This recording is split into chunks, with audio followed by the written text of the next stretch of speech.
It is the 200 level. Mike Carpenter in the basement studio for a quick little podcast on this Wednesday afternoon, a rainy Wednesday after a rainy Tuesday night, which was sunny inside the State Farm Center. See, that was just an awful transition. I really need to work on those. But no, Illinois did leave the State Farm Center for the last time in 2026, at least spring of 2026, victors, and by a considerable margin as well, 80-54 over Oregon, a lowly Oregon team to be sure. But this week is all about getting right. It is the easiest narrative, I know, but that's exactly what it is against this really not so good Oregon and Maryland teams. So today we will talk a little bit about the game. We'll talk about takeaways and what we'll be looking for at Maryland. And really, it's so weird to come on here and try to think what's there to talk about the game because we're in this holding pattern for March, mainly the tournament. I know we're in the month of March, but we're talking about the tournament here and where this team is going to be at when it matters the most. And what can we glean from a win at home against a bad Oregon team? And what are we going to learn on Sunday against a god-awful Maryland team? Which, I mean, I'll have the game on, but we got band practice, and it's going to be a passive watch. Just don't get hurt, right? Don't get hurt, and maybe a few other things we can watch as well. But I wanted to start this podcast by talking about the regular season as a whole, as this team is 23-7 and should be 24-7 after Sunday. And I think it is okay and maybe even proper to contextualize this season despite the frustrations we've talked about after the Michigan loss, after the collapse at UCLA, the meltdown late against Wisconsin. This has not been a great few weeks. And yet, Illinois is still firmly on the 2 line. There's a website called Bracket Matrix, and what it does is compile all the brackets from all the many bracketologists, and we basically have unanimity on the top 4. Duke, Michigan, Arizona, and Connecticut, with a bullet, they are your 1 seeds. The 2 line, Florida, is kind of solidifying themselves as the top 2 seed, and it would make sense that they would probably go to the 4th best 1 seed, Connecticut, and face them. Then it gets interesting because you have Houston, and they are pretty much certifiably a 2 seed, as safe as you can get. And then you have Illinois, not as the lowest 2 seed, but actually much closer to the 2 than 3 line, according to this bracket matrix. What they do is they spit out a cumulative number. So, for example, Duke, Michigan, Arizona, they are 1.00. Every single bracket matrix has them as 1s. Connecticut is 1.06 because like 1 or 2 don't. Illinois is a 2.28, meaning that the vast majority, probably about 70% of these bracket matrices or brackets in the matrix have them as a 2. The new lowest 2 seed, and they got some breathing room between themselves and Iowa State, Michigan State, as the last 2 seed, and they've kind of earned it. I mean, the record speaks for itself. They're playing, I think Torvik has them the 4th best team in the country in the last 3 weeks, so that makes sense. So you are a 2 seed, probably, barring a loss to Maryland. And, of course, if you get a win in the Big Ten tournament, you are sweating nothing on Selection Sunday when it comes getting into. You're not. You can lose to Michigan again. Not going to hurt you.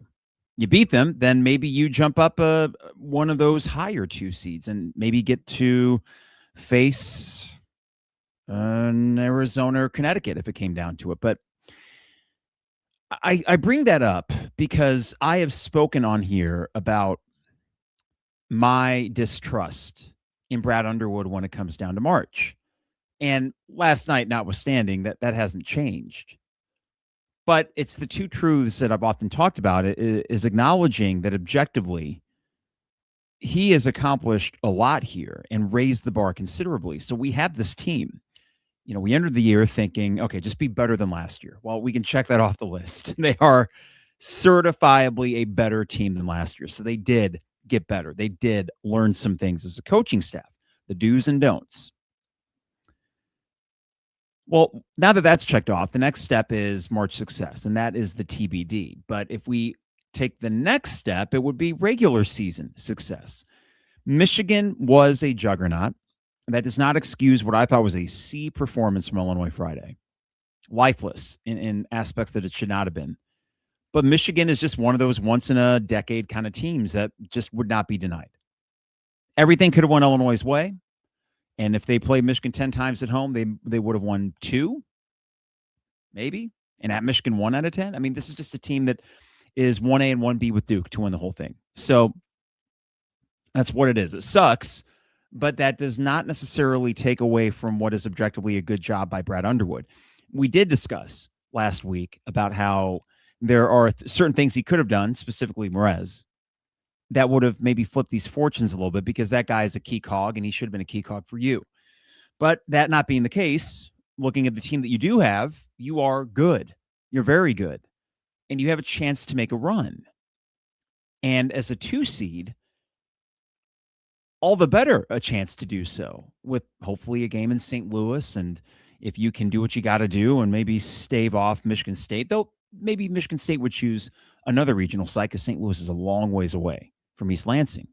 So I guess I wanted to start because I will do both on this podcast. I will express frustration specifically with when a game gets away from them and it feels like the opposing coach just has that upper hand when it comes to schematics and all of that.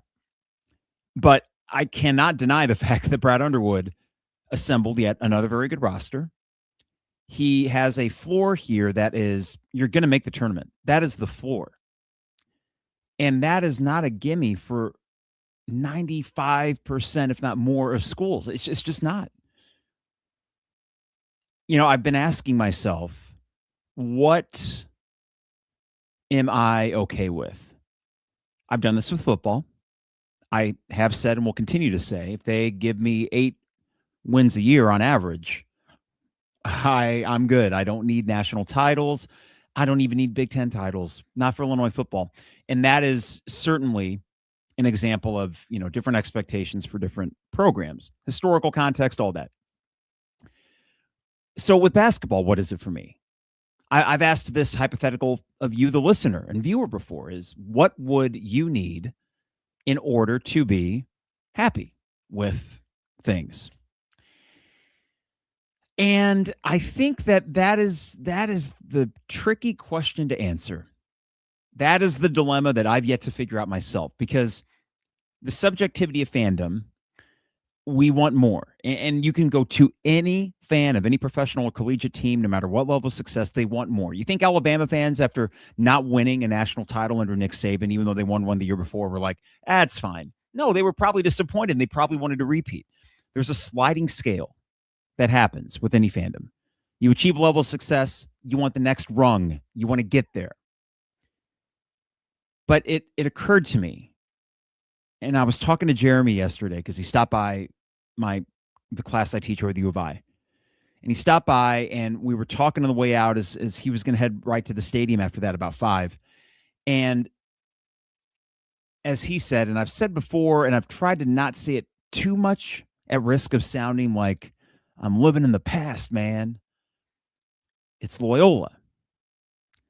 And it is amazing the difference one result has made in my perception of Brad Underwood, the way I feel about Brad Underwood, and the way that I know many fans do as well. The distrust I speak of, I can point to how awful they looked against Chattanooga the next year. I mean, they escaped that game because Coleman got a block late. Don't forget. I think they won by a point. And then they looked bad against Houston the next game. You go down the list, and you had a completely lifeless performance against Arkansas. Was Musselman there? Yeah. Matthew Meyer lost a shoe, and he just kind of neglected to pick it up. That team just wanted to be done with it. You made the Elite Eight. That was great, but then he gave up a 30-0 run to UConn. Last year, you lose to a Kentucky team that you shouldn't have, but it's all Loyola. Those are easy pickings because of that one game. And on top of that, we'll never know what would have happened in 2020 when you had an Illinois team starting to really click that probably would have gotten a 6 seed, maybe a 7 in the NCAA tournament. And Who knows? With Andres Feliz and a Io streaking, and that team was on the up. We'll never know. Jeremy made the point yesterday that Matt Painter took 18 years to get to a Final Four. I thought, damn, that's true. And everybody considers him to be the guy. And he is a great coach. And that was not any different when he wasn't making Final Fours. I agree with Jeremy on that, but I didn't have enough time to really think of a counter for it. And as I've reflected on that example, or another one that I gave Jeremy was, what about Arizona? In the fact that with Sean Miller and now with Tommy Lloyd, that they are just Sweet 16 every year, a few Elite Eights. They get 1 seeds and it doesn't matter. They have not made a Final Four, and I don't even know how long, right? I don't think so. A good chance this year, but they'll probably be the easy number 1 seed upset pick for most because people don't trust them. Does that make Tommy Lloyd, I think that's his name, or Sean Miller before him any less of a coach? Not necessarily. So why is it that when, watching this closing stretch, it all goes back to Brad? It all goes back to Brad. And fairly or not, it occurred to me that while it took Matt Painter 18 years to get to a Final Four, I do think there's a bit of an apples and oranges comparison in that the state of college basketball is inherently different. Vastly different from what it used to be. And a sport in which you are year to year building a roster with funds and resources from your donors and from your athletic department. Brad Underwood's really good at navigating that. My point to bring up that difference between a Painter taking 18 years and a Brad Underwood taking 9 is that this is not the old school way of building a program and having to develop players throughout 4 years. And that there is, I would argue at least, it was even tougher back then to make a Final Four because it was still, at least for most schools that were playing by the rules, it was still very much a get into a high school recruit's living room as a sophomore or junior, bring them on campus, work them up, junior, senior year. If everything clicks with all the guys on the team, you make a run. And if those guys don't work out, well, there weren't many in the way of transfers, and there were certainly not European players coming over. So you were just that was it. So no wonder it took him 18 years. Incredibly hard. If this were the former landscape of college basketball, it would only be fair to say Brad gets 18 years. And even now, it would probably be fair to say Brad should get all 18 years to make a Final Four before we'd say this guy stinks, because he objectively does not stink in most regards or most aspects of coaching. But damn, man, isn't that it? Loyola. And we got a team that is about to be 24-7, a 2 seed in the NCAA tournament, a decent shot to make a deep run. But we don't trust him. Many don't. I speak for myself, but also the general temperature of the fan base seems to be, there's, what would we say? 33, a third are like, Brad is the man in every way, shape, or form. I think another third says, hey, he's done a really good job, but we got questions. And then there's actually, I think, about a third now, and maybe this is social media or whatever's going on, that are even harsher than I am, where they just think he stinks and he's winning in spite of himself. So it's an interesting dynamic, and I'm sure that other schools are dealing with something similar, but boy, does it not just go back to all of that, right? Does it not just go back to one loss in 2021 and even chasing that tail ever since? Well, they have an opportunity to do that this tournament. They do.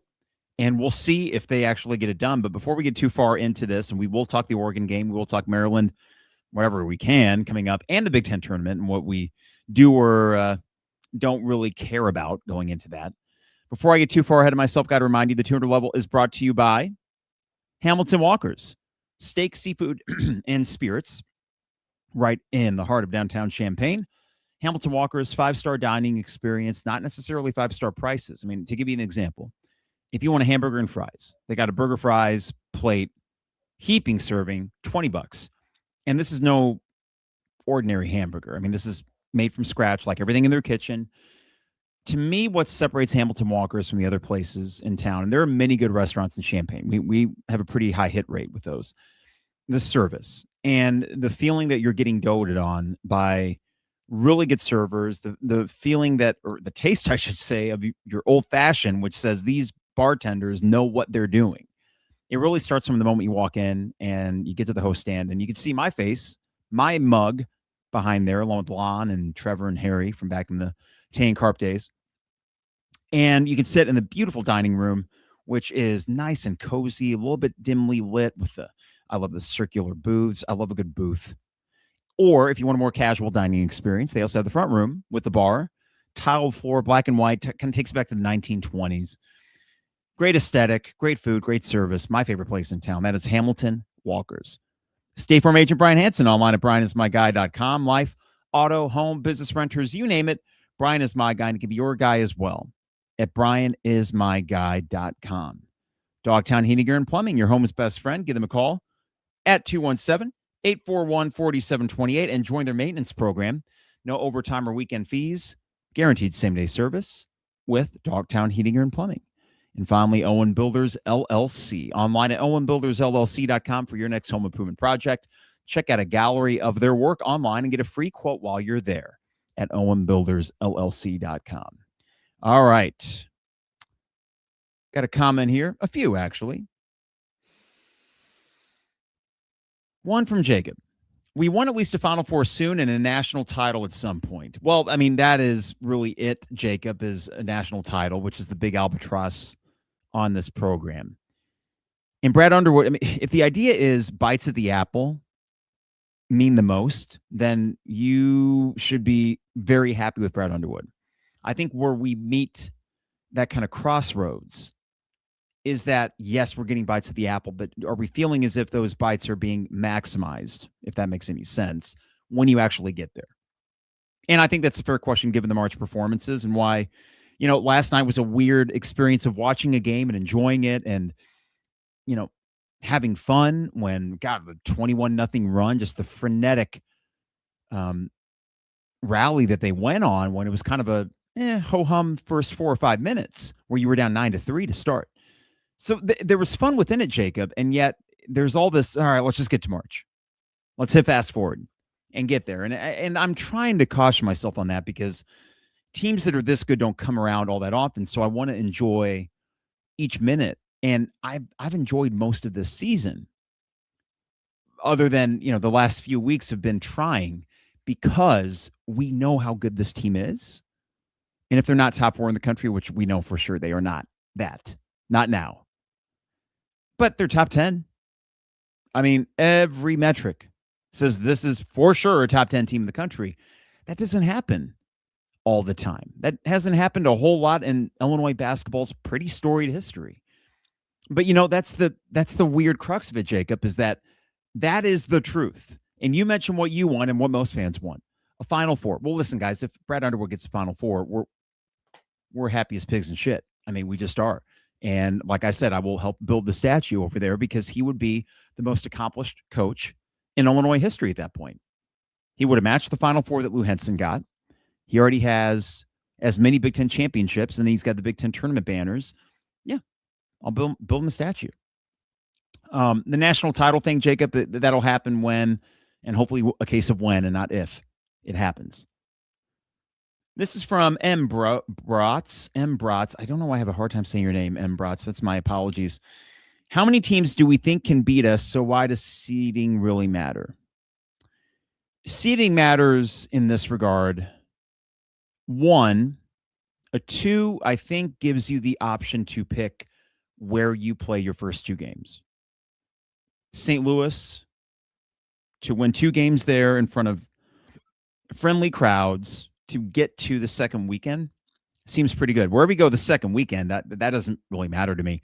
In a weird way, I actually don't mind this team going away and getting out of here. I mean, they were in Milwaukee last year. That was a pretty favorable venue. And I know Kentucky, they, of course, drew well that Sunday. But, that was friendly enough, and it didn't really seem to do a whole lot in the second round game. This team, and under Brad Underwood, oddly enough, it seems like when they get away, and have to go some places. They seem in a weird way more focused. But I still think there's a value in Brats in them getting to St. Louis, get the first 2 wins, and then take your chances against Arizona out west or UConn again out east. Funny thing about UConn, we know how good Hurley is. We know the name and the brand, but metrics-wise, they are the weakest 1 seed by a considerable margin. I mean, they're beneath you and Ken Pom by, I think, 5 spots cumulatively when you factor in offense and defense. So another shot at them when he already has some familiarity. I don't mind that. I think you're a far different team than you were in November. UConn could say the same. I think you are far more, by a matter of degree, different than they are because you hadn't really worked in some of what you have now. And a Keaton Wagler was in what, game 5, 6? This is a different Illinois team more so than UConn. So I would take that chance. But no, I think that 2 seed is mostly right what you need, right? And hey, another thing, I was talking about the regular season and what were our expectations coming in. I started banging the drum for Operation 3 seed. When the calendar turned to 2026, Operation 3 seed. That's worst case scenario now. So how can I be angry? I mean, this is the back and forth, and people will joke, Carps riding the roller coaster. Yeah, that's fandom. Riding the roller coaster. I've gotten better. I've turned it more into that like little dragon kitty roller coaster at the carnival than, let's say, Mr. Freeze at Six Flags St. Louis. I've found a way to kind of temper it more than I used to, but it's a roller coaster. Yes, there's ups and downs, and what's the fun in fandom if you don't react a little bit along the way? But I think that, it's striking to me, and I'm catching myself on this too. This team has had a very good year, and I think that's just fed into the frustration when they have lost games that they conceivably should have won. I mean, the Michigan game by itself, that was a bummer. It was disappointing. The UCLA game is what ticked me off, and still is really the difference between you getting a 2 or 3 seed in the Big Ten tournament or a 4 and getting an opportunity to not face Michigan until Sunday. Well, you're going to need some help for that. And I think Iowa can win at Nebraska and bump you up to the 3, but I don't know, 20% chance of them doing that, 25. Nebraska's going to be out for blood. That Fred Hoiberg is not happy after the way Nebraska lost at Iowa. All that is to say, it's weird how higher expectations and a really good team on one hand make one happy, and on the other, they are almost like catnip for when you're trying to find something wrong with things. In other words, I think it just makes things feel more urgent that this team is good. If this team, for example, was looking at a 4 or 5 seed, which early in the year, that's what it felt like. Yeah, they're better than last year. We knew that. The Tennessee win, for example, but then they lost to Nebraska at home, and I'm like, oh, great, 4 or 5 seed. Hooray. And then I'm thinking, well, I know how this story ends. The urgency bumps up when there's the success. The expectations rise up when there's the success, and that just kind of, they feed each other. I'm guilty of it as much as anybody, but yeah, that's I've just been kind of thinking about that, reflecting on it. This is from Jamal. Carp, on most Illini message boards, you get criticized with the quickness if you have any criticism of Underwood. The go-to comment is his 721 seasons, nothing on his postseason performance. Jamal, I waver on the 20 wins because that is something worth selling as a program. It is something that I saw on the video board Friday. Blank 21 seasons in a row. I think they are at 7. Yeah, because this is 20. So 7 straight 21 seasons, as you said. Here's the thing. For the Michigans of the world, or the Houstons, or the Floridas, or the UConns, or even the Purdues that made a Final Four 2 years ago, or the Michigan States that have the history with Izzo that they do, if they were to see that, they'd say, well, what they frickin' do? So it is both an accomplishment, but also you aren't going to hang a banner for it, which goes to your point, postseason success. And that's why it's in the book that I wrote after the Elite Eight run. And I felt like, well, this is kind of getting Brad Underwood past the point of this idea that he can't win in March, despite what happened against UConn. I think that we are, you know what it is, Jamal? I think we're just really too close to it. We're too close to it. I'm talking to Jeremy yesterday, and I realized that through his beat reporting, covering Illinois basketball as closely as he does, from an objective viewpoint, of course, he wants him to win for business, and it's better for stories. And he's a grad from the U of I, so he's never going to be, yay in the press box, because he wouldn't do that. He's a professional. But he is able to keep things at arm's length in a way that I can't. And then I'm guessing you, Jamal, as an Illini fan, you can't either. It's hard. So we have known this coach for 9 years, and there's a familiarity that can cut both ways. The good part of that familiarity is knowing that we aren't going to suck under Brad Underwood. You can take that to the bank. So every fall and winter and early spring, you're going to have something to look forward to. But that familiarity, Jamal, the way it cuts negatively is the fact that we have this Rolodex now of games where it didn't work out. And why didn't it work out? And they all start to feel like, for example, the 4-10 record against Quad 1A teams. Jeremy and Kyle dug that up after the loss to Michigan. We start remembering those things, and I think they inform the way that we feel about the state of the program. So, yeah, the 721 seasons are important. They are worth selling. That shows a consistency that we were longing for when they hired Brad Underwood. But it can also, if you bow out in the second weekend of the tournament, be easy to lampoon because people don't want to hear that. Illini fans don't want to hear that. Opposing fans would laugh at you. So you don't want to sell it too hard. Sell it if you can couple it with another second weekend appearance. And that's as good as most other schools can claim. And if you make a Final Four, gravy. But, yeah, interesting point, Jamal. And I think that there are people that are, ardent Brad Underwood defenders in that, hey, the criticism's ridiculous. You should stop talking about it.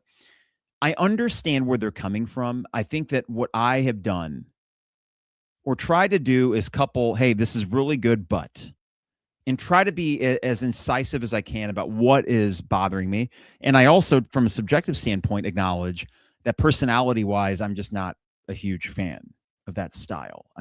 But back to what I said, Jamal, the familiarity, if it was this year 3 or 4, would I be all that annoyed like I am 9 years into it? Probably not. And that might be a me problem. Probably is a me problem. But hey, listen, that's why I'm the neurotic podcast host, just speaking into the ether and just unloading all these thoughts on you guys. But I appreciate that. This is from Jacob. I agree that we haven't maximized our bites at the apple. That said, in this current environment of college basketball, you can flip a team into a contender in 2 years. See Michigan. For sure, Jacob. And if you make another improvement next year, let's chart it. If you can have improvement from 2025 with KJ and Will Riley and Tommy and to 2026 with this team, and you figure out one more offseason, the tweaks you got to make, then that would put you right in good company because Michigan last year was good. They didn't have anything on that team that indicated they would be a national title contender this year. That was a roster assemblage of basically one offseason. I know that Roddy Gale is still there. Namari Burnett is still there. Will Shedder is 28 years old and still there. And good for him because that's kind of a throwback. We just had a senior night yesterday, and Will Shedder will actually have a legit senior night and having earned it as well. But, yeah, that's the beauty of this. And I do think that Brad Underwood's good at navigating that. I do wonder, let's say he assembled that it team. Would the trust only come if they broke through and made a Final Four? And I think the answer to that is yes. And I think the answer to that for almost any coach would be yes. There's that layer of, I don't know if I really trust that this guy's going to be able to do it until he does it. In the 80s, Lou Henson didn't make the Final Four until the last year of the 80s. And that was, by any measure, a great decade of Illini basketball. It took him until the very last year to do that. So That's just it. I'm waffling between patience and impatience. And when I mentioned the sort of kind of suffocating feeling of, okay, well, this is what it is and it's not going to change, I understand if that sounds a little bit dismissive of what Underwood's done so far as coach, but I think that what I'm speaking to there is, you know, I want what everybody wants, a deep March run that would take so much pressure off of things. But there's been enough poor performances and big moments to make me wonder if he's the guy that gets you to the doorstep, but can't get you through the door. And that's not someone you move on from. That's not someone that Josh Whitman would move on from. That's not something that any smart AD would move on from, because a single elimination tournament is a crapshoot any way you slice it. And I think that's just it. Are we just waiting? And then I got to remind myself, shoot, man, just enjoy it for what it is. But it's been getting harder, I will admit. So if this sounds like a therapy session, I apologize. But I've just been reflecting on, why I react the way that I do and why there seems to be the conversation there is around Brad Underwood, of which I am part of. But I also find it fascinating, too, that we watched this Oregon game to go to 23-7. We beat him by 26 points, and it was like, whatever. I mean, to give you an example, like the difference between, and I know it's a Wednesday late afternoon, but the difference between the people watching this and the people that I had on after we blew it to UCLA, like we got 1/8 of that. So are we just gluttons for punishment? I'm sure there were a lot of drunk, angry people that night, and I get it. But, it's just interesting. I think everybody right now is just like, okay, wake me up when it's Selection Sunday. Wake me up then. Even with the Big Ten tournament, and I love a Big Ten tournament. I do. I really do. All right, this is from, let's see. I'll come back here to some of these chats in just a bit. Last night, the story was Andrej Stojakovic scoring 21 points after being completely ineffective against Michigan. And it occurred to me today that it's not about Andrej Stojakovic being a 20-point game guy when tournament time hits. It's not about that. He's not going to be facing the dredges of like an Oregon or a Maryland when it matters. He can get you 10, though. He can get you 12. He can do it in a way that if your shots are not falling, you can say, go get us a bucket, and you hope that he can get you 4, maybe 5 in a game. Fully capable of it. And to see that bounce back, I think was encouraging, because I was starting to ponder this idea that maybe he's checked out. And it's hard not to do that in this NIL era when a player goes through a slump like that at this point of the year and think, yeah, his mind's already thinking about the next stop. That's an easy place to go to. And then he comes out and does that and look to be having a hell of a time. I mean, one thing I will say, for whatever it's worth, this team yesterday, for the first time since the first 10 minutes of the UCLA game, were having fun again. And we're talking a span of 11 days since that UCLA game. Since that 9-minute mark in the first half against UCLA, it was not fun. And really, the first 4 minutes of the Oregon game were not fun. So if Andrej Stojakovic can be out there hooting, hollering, having a hell of a time after the game that he had just had, and the entire team seems to have this contagious sense of fun and joy again, albeit against a really bad team, if this week is also about, getting off the schneid and physically and schematically figuring out how to do your thing, I think mentally might be the biggest one of all.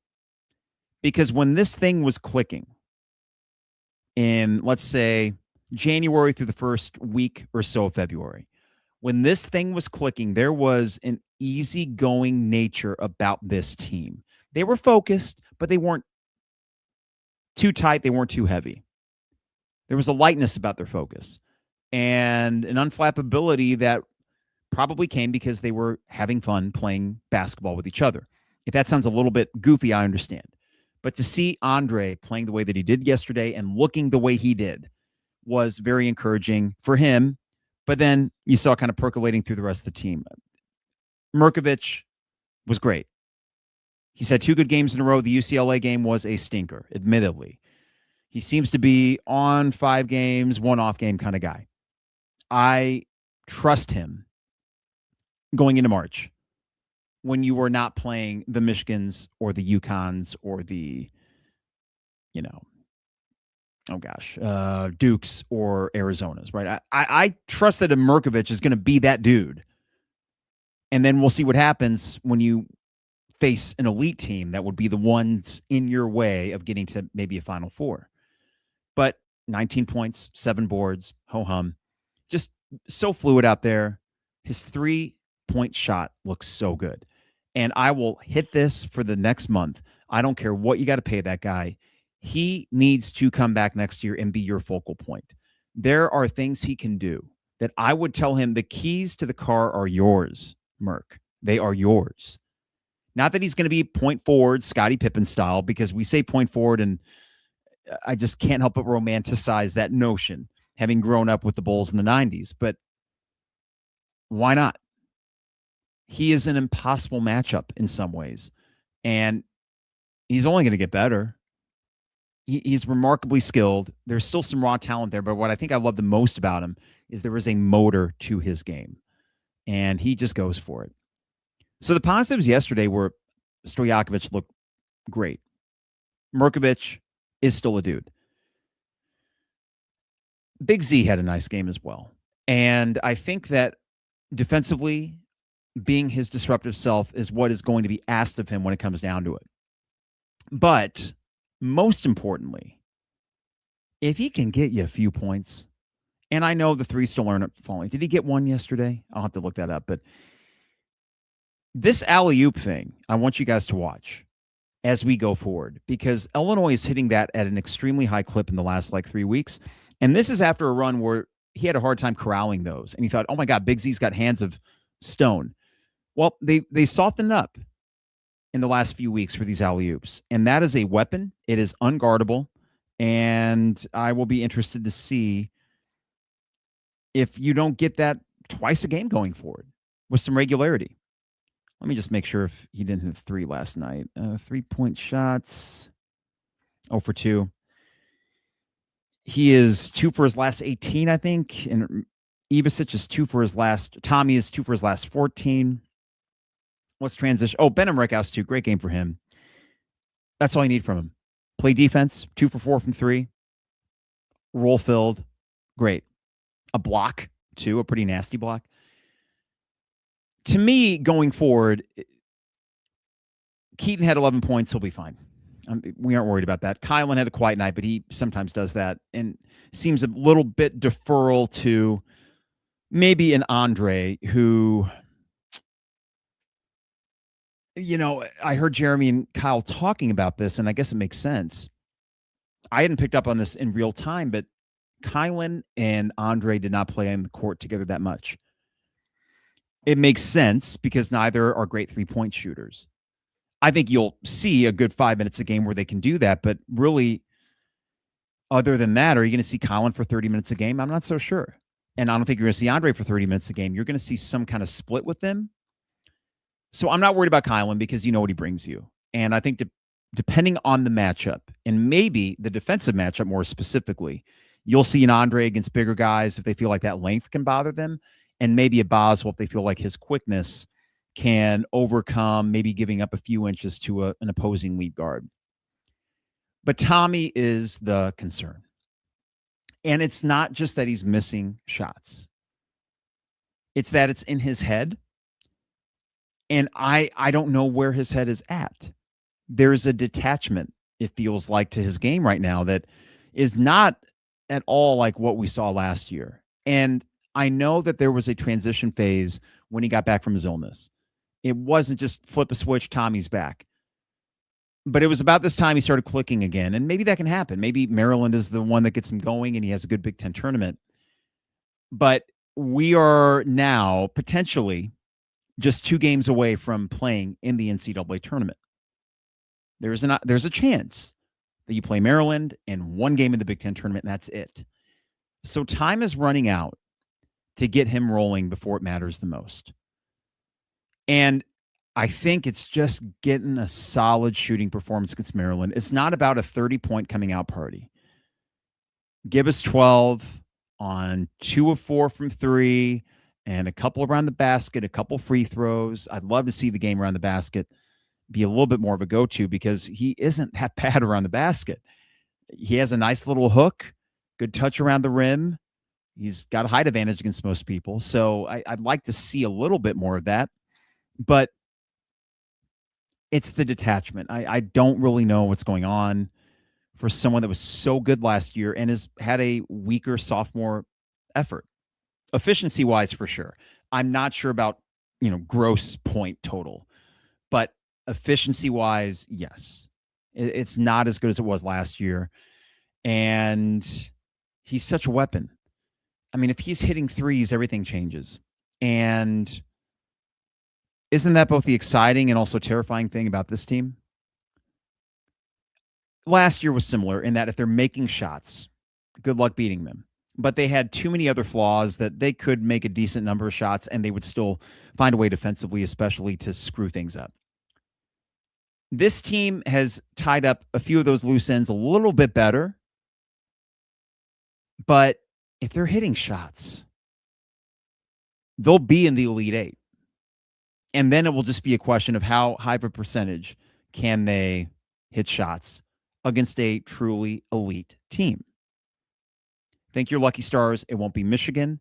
And pray to whatever God you believe in, it won't be Duke. I don't think in any way, shape, or form you're beating either of those two teams. And if you did, it's like a 1 out of 10 shot. Okay, so I said you're never beating them and you got a 10% shot.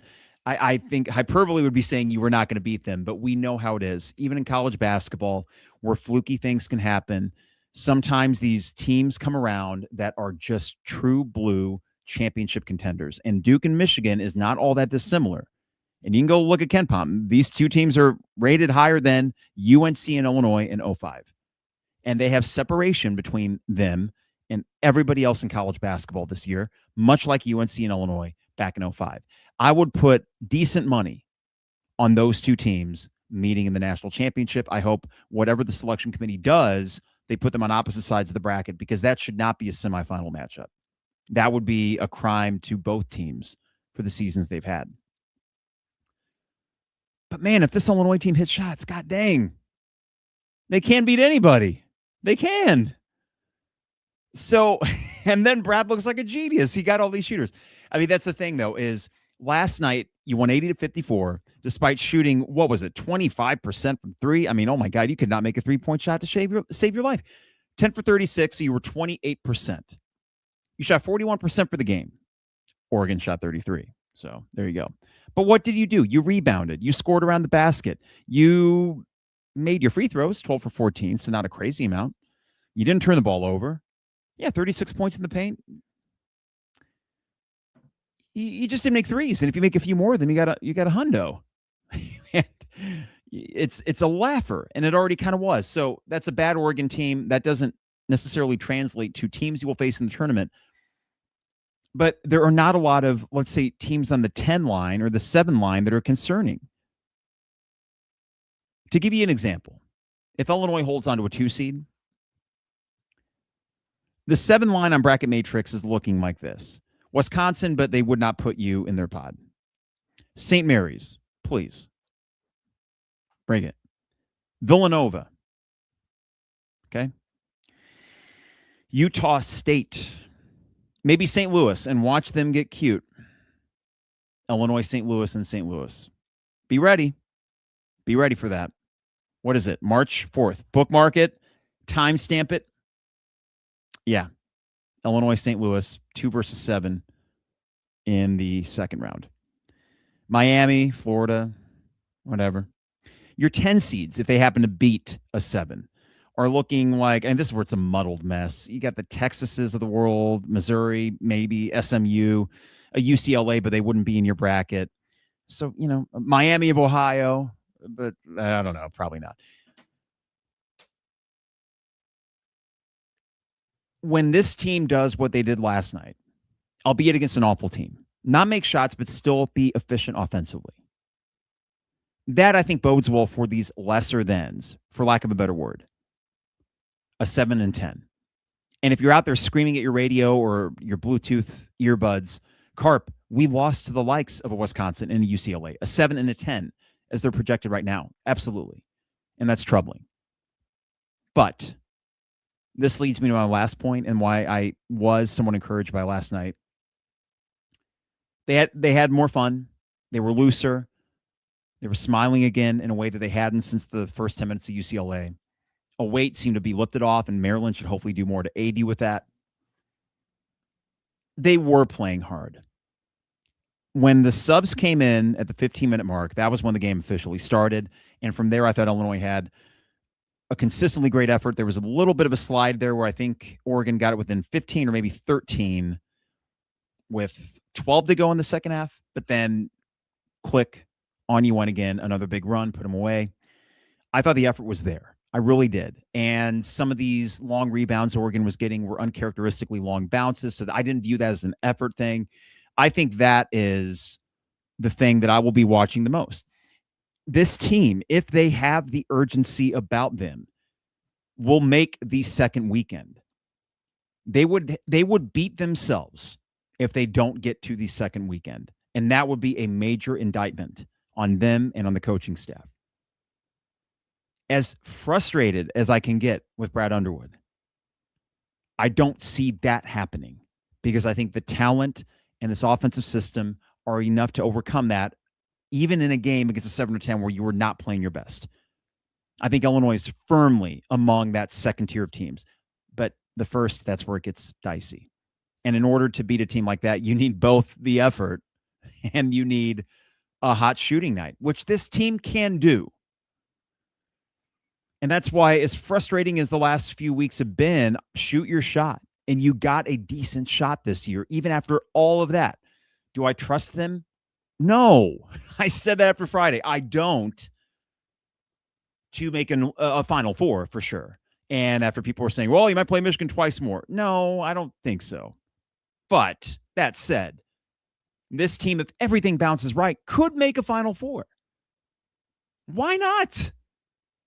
Create your own bounces. Play super hard. If you do that and you lose because, oh, man, you lost by 3 points in the Elite Eight to UConn because, oh, man, a few threes rimmed out. That will suck so badly.